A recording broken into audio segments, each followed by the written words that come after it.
여러분 안녕하셨습니까? 오늘 고통의 1년이 지나가는 마지막 달입니다. 12월 달입니다. 지금 대통령 근황이 가장 관심의 초점이 되고 있죠. 지지율 하락에 초조한 문 대통령, 추, 윤 동반 퇴진을 고민하고 있다. 이런 제하의 뉴스가 나왔습니다. 정우상 안준용 기자가 공동 취재한 그런 기사인데요. 이건 무슨 말이냐면 여권에서 윤 총장, 추미애 법무장관을 모두 둘이 동반 퇴진시키면서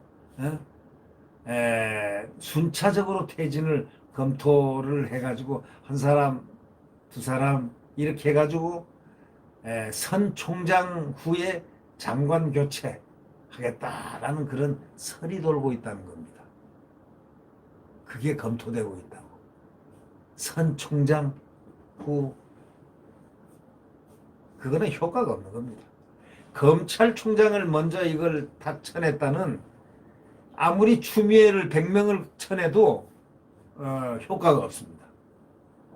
추미애를 딱 쳐내야 되는 것입니다. 바로 그것이 즉효과, 약효 100%입니다. 그러면 대통령이 지지율이 살아납니다. 추미애 총장을 살리고 추미애를 처분한다고. 무슨 처분이죠? 토사구팽이죠. 토사구팽 시켜버리면 아주 국민들이 환호할 것입니다. 그런데 지금 거꾸로 순차 추미애 법무장관이 모두 퇴진하는 순차 퇴진이 검토되는 것으로 알려졌다는 겁니다.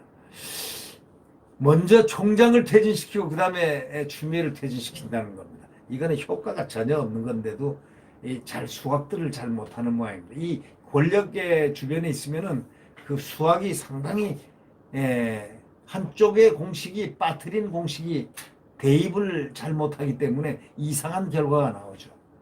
지금 그런 형국입니다. 이 추 장관의 윤 총장에 대한 징계 착수가 검사들의 집단 반발로 이어지고 이로 인해서 문재인 대통령 지지율마저 곤두박질을 했는데 야권에서는 문 대통령이 자신의 국정 책임을 회피하기 위해서 추미애, 윤석열 동반 퇴진으로 몰고 가는 것 아니냐라는 지적을 벌써 하고 있습니다. 근데 어저께 정세균 총리가 동반 퇴진을 건의했다는 그런 뉴스가 또 뜨기도 했습니다.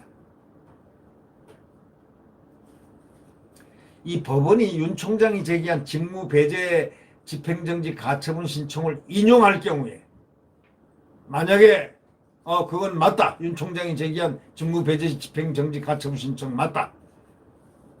이렇게 할 경우에 윤 총장이 정당성을 근거로 해가지고 법적 대응을 이어가면서 상황이 장기화될 수 있습니다.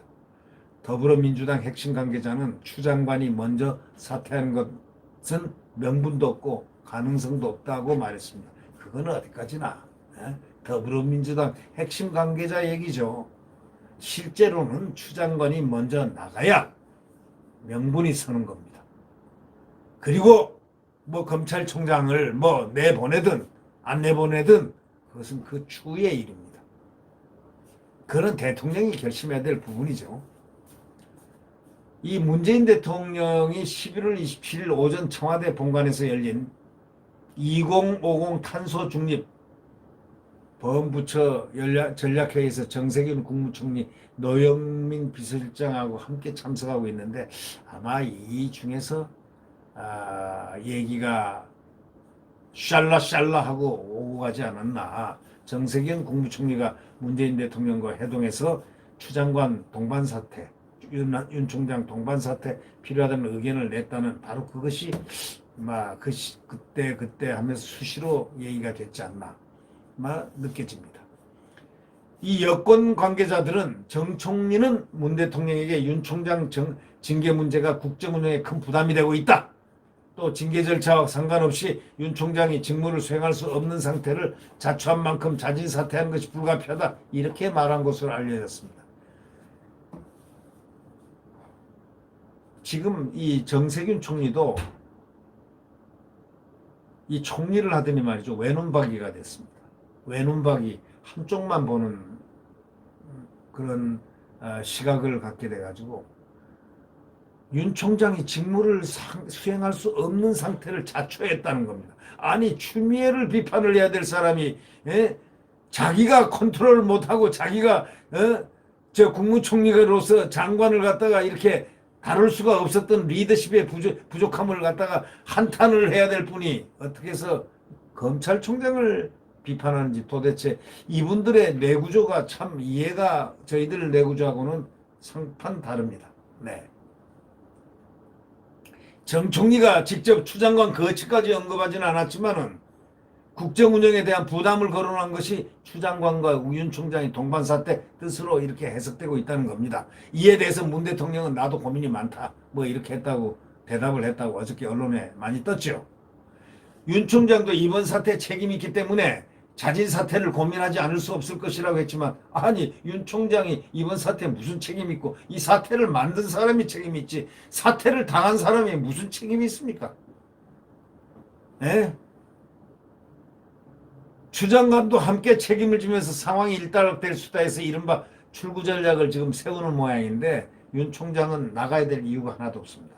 나가야 될 명분이 없습니다. 이 당초에 문 대통령은 추 장관이 윤 총장 징계를 제청하면 이를 수용하는 방식으로 윤 총장 문제를 정리하고 이후에 추 장관을 교체하는 방안을 검토한 것으로 알려졌습니다. 그러나 법원이 윤 총장에 대한 직무 배제, 집행정지 가처분 신청을 인용해버리면 문 대통령은 윤 총장에 대한 징계 제청을 수용할 명분이 굉장히 취약해집니다. 결국은 자기가 목을 치려면 자기가 책임지고 쳐야지. 추미애가 징계위원회에서 이렇게 해서 해임 건의 요청 징계 하면 그걸 해서 절차적 정의에 의해서 어쩔 수 없이 대통령이 사인 안 할 수 없었다라는 식이 된다면 그것은 대단히 대통령 리더십에 대한 문제가 제기될 수 있다. 이런 얘기를 하지 않을 수 없습니다. 윤 총장이 총장직을 유지하게 되면 추 장관 자진 사퇴도 어렵게 된다는 바로 그런 얘기인데 아니 그거하고 무슨 관계 있습니까? 자진 사퇴가 아니고 타율 사퇴. 자진 사퇴하지 말고 내보내야 되는 거죠. 여권 관계자는 그가 과연 추미애가 얼마 동안 더 있을 수 있다고 생각합니까? 아무리 붙여놔도 국민들 그걸 떼버릴 겁니다. 여권 관계자는 법원의 가처분 신청 등을 고려하면 윤 총장 거취 문제가 생각보다 길어질 수 있다고 말하기도 합니다. 민주당 일부에서는 추 장관이 먼저 사퇴해서 윤 총장 사퇴를 압박해야 한다는 의견도 나오고 있습니다. 차라리 그 편이 조금 더 현명하다고 판단할 수 있습니다. 그러나 민주당에는 현명함보다 과격함이 지금 앞서고 있지 않습니까? 소위 강경론이 압도적으로 우세하고 있고 힘으로 물어붙여야 한다는 이상한 논리가 지금 팽배해 있지만 그 논리가 곧 내년 되면 12월이 지나면 무너질 그런 일들이 생길 겁니다. 네. 왜? 이제 대선 주자들이 민주당 안에서도 당내 분열로 일어날 수밖에 없다. 분열이 일어날 수밖에 없다. 자, 소위 문빠들, 문패들, 또는 이런 거 있죠. 부엉이 바이 부엉이 무슨 시스템, 무슨 시즌2인가 있지 않습니까? 그분들 외에 사람들 부엉이 시즌2가 또 생길 수가 있습니다. 왜? 문이 미는 사람은 두 사람이 아니고 한 사람을 선택을 해야 되는 곤혹스러운 이제 입장에 처해 들어갈 수밖에 없습니다. 그렇게 되면 거기서 선택되지 않는 사람들은 자유롭게 그들의 목표를 향해서 달리기 위해서 힘을 합칠 수밖에 없는 거죠. 그렇게 되면 두 쪽으로 쫙 갈라질 수도 있다. 이런 가능성도 있다. 윤 총장이 총장직을 계속 유지할 경우는 청와대와 여권으로서는 최악의 상황이라고 자기들은 판단합니다. 여권 관계자는 문 대통령이 추 장관과 윤 총장을 직접 만나서 교통 정리를 해야 한다고 말합니다. 원래가 문 대통령이 윤 총장을 자기가 뽑아서 우리 총장님 그러면서 우리 편도 청와대나 이런 권력 비리 같은 거 이런 거 생기면 가차없이 비리를 갖다가 가차없이 엄정하게 하라고 끝까지 말해놓고 말이죠. 그렇게 말해놓고 그 말을 충실하게 들어가는 윤석열 총장을 저렇게 내동댕이 쳐서야 그거 되겠습니까? 그 대통령도 그 한번 말씀하면은 지킬 줄 알아야지. 대통령이 말하는 것을 지키지 못하면은 대한민국 국민들은 대통령을 어떻게 믿을 수가 있겠습니까? 그러니까 대통령이 이번에 윤 총장에 대해서 징계 제청을 수용하든 어떤 경우에든 간에 문 대통령은 임기가 보장된 검찰총장을 중도 해임시켜서는 안 된다. 만약에 중도 해임을 시키면은 정치적 책임에서 벗어나기 아주 어렵게 된다. 이런 얘기를 우리가 상식적으로 생각해 볼 수가 있는 겁니다. 이 정 총리하고 문 대통령이 회동한 후에 그 청와대에서 모든 공직자는 뭐 집단 이익이 아니라 공동체 이익을 받들어야 한다. 뭐 개혁은 낡은 것과의 과감한 결별 이렇게 말을 했는데 모든 공직자는 집단 이익이 아니라 공동체 이익을 받들어야 한다. 집단 이익을 추구하는 지금 공직자들이 어디 있습니까? 공동체 이익을 위해서 공무원이 지금 역할을 하고 있죠. 특히 검찰들은 정의와 공정을 위해서 저렇게 하고 있는 겁니다. 법치를 위해서 저렇게 하고 있는 것입니다. 법치를 위해서 저렇게 한다는 것은 공동체의 이익을, 국가 공동체의 이익을 위해서 일하는 것입니다. 물론 대통령이 검사들을 지칭을 안 했으니까 일반론으로 얘기했겠죠. 좋게 해석을 하겠습니다만은 만약에 검사, 검찰들을 겨냥을 했다면은 그것은 잘못되어 있다. 근데 검찰이라고 하지는 않았습니다. 모든 공직자는 일반론으로 얘기했으니까. 지금 검사들이 하는 것은 집단 이익이 아닙니다. 그거는 대한민국 국민들의 이익 공유하고 있습니다. 다시 말하면 대한민국의 자유민주주의를 지키려는 소위 말해서 헌법소 의지가 있는 소위 법치주의를 농락하고 농단하는 그러한 부분에 대해서 저항하는 바로 그것 정의, 절차적 정의와 합법적 정의를 지금 하고 있는 것입니다. 우리의 검사들은 대단한 검사들입니다. 네.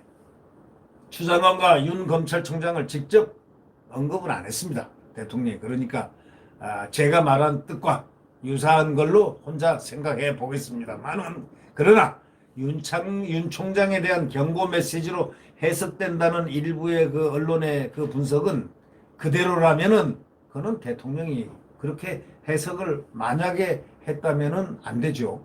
근데 대통령은 그런 해석을 낳게끔 동기 유발은 시켰을지 몰라도 검찰을 지목을 하지 않았기 때문에 안 한 것으로 알고 넘어갈 수밖에 없겠죠.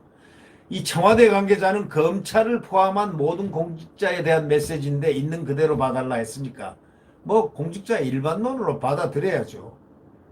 지금 대한민국 검사들 59개청에서 나온 검사들은 국민들로부터 하등 어떠한 이유로도 비판받거나 그러지 않습니다. 오히려 환호를 받고 있습니다.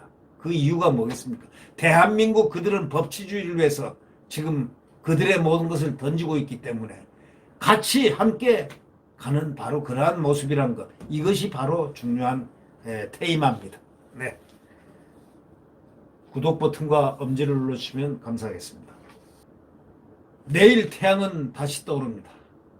지금 암흑의 날, 지금 절망의 날, 지금 광풍이 부는 날 아닙니다. 이게 곧 뭐잖아. 태양이 떠오르면은 멈출 수 있고 멈춰야 합니다. 네. 내일 태양은 다시 떠오릅니다. 안녕히 계십시오.